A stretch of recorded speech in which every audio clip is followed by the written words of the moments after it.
This young woman right here, and you can find her on TikTok, said that while she's waiting to go to class, she's looking around her in a predominantly white community, and she's looking at how clean it is, how it's got a lot of trees, and it's shady, and it's just so nice. I don't want to put words in her mouth and say like serene or whatever. And she fixed her mouth to say something about racism. Let me share a couple of stories with you guys that I've shared with you before on my channel. I know I have.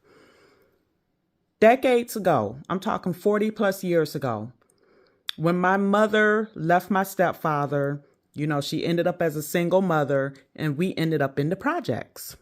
My mother has always loved flowers, and I'm pretty sure most women love flowers, but she liked to get out in the dirt and plant flowers. So she planted some flowers in the projects where we were. And matter of fact, we were in the projects, but we were surrounded by a mostly white community. I think you will find that in a lot of cities. You will find like a well-to-do white community, and within that community is like a concentrate of, low-income homes for, typically, let's be honest, a lot of single Black mothers. I mean, that's how it was back in the 70s, 80s. So anyway, my mother planted some flowers, and if I remember correctly, they were gladiolas. Do you know the Negroes in that neighborhood tore those flowers up out of the ground? And we could say it was the kids, but I'm willing to bet it was some of those adults, or those adults put their kids up to that. When my grandmother first moved to her neighborhood, this was back in the 60s, she was outside planting flowers. This is what my grandmother told me. And she said that somebody in her neighborhood said, why don't you just go out there and live with those white people? All because she was planting flowers in her yard, by the way. Here's the thing about us as a community, and not all of us, obviously, but a lot of Black people have their nose pressed up against the window of white people, and they think that clean, nice communities just happen by happenstance. Like there are clean community elves that just come out at 4 o'clock in the morning and clean up the neighborhood. How much you want to bet that white area that she is in is full of nuclear families? I talk about that a lot on my channel, and I know some of you might be tired of hearing it, but I'm trying to get y'all to put two and two together about how communities thrive or fail. Think about a lot of these mostly single mother run communities, Black communities I'm talking about, where the mother, she cannot be the mother and the father. She can't be everywhere her children is. A lot of these women are not even instilling any type of common decency and courtesies within their children. Their children are running amok. They're tearing up communities. They're robbing, carjacking, a whole lot of things. And as I've told you before, I grew up in a predominantly white community, even though my formative years, my younger years, after my mother left my stepfather, we ended up in the projects.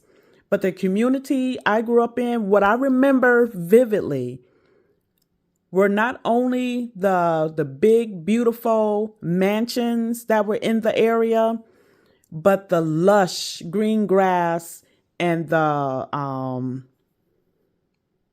evergreens. I love evergreens to this day, and a lot of trees. And she's right about the shady areas and all of that. Do y'all think, and I did a video not too long ago when I asked the question, are men of other races, let's keep this to white and Black, are white men building their communities up for wives or baby mamas? Think about that. Think about the communities where there are men in the home. I'm talking about the actual father to the children that he created, not him with some baby mama that he met and he's raising her kids. I'm not talking about that. It's a big difference. So think about those neighborhoods. 9 times out of 10, you have fathers in the home, the nuclear family, etc., all that goes with that.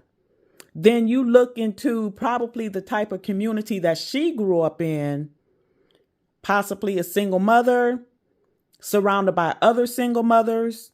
Do you think those mothers en masse are going to go out and do the lawn? I'm not saying that single mothers don't do their lawn, because somebody's got to do the lawn.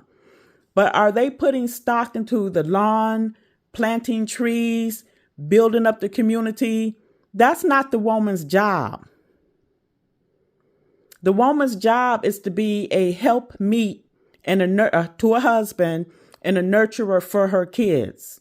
If a woman has a husband, all of those things in the community that this woman was idolizing, that's not the word that I want to use, would come together in the Black community.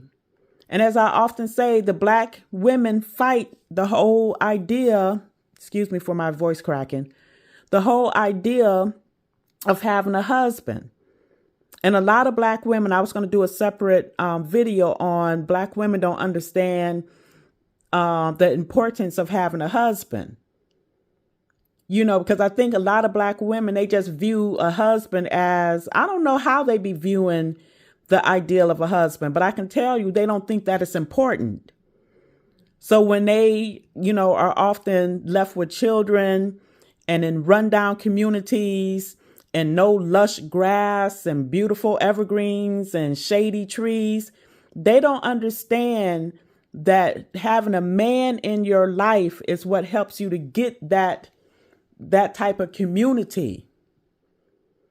So that was my topic for today. I thought what she said was ludicrous. I will post that video. I can only find reaction videos to what she said, and I'll talk to you later.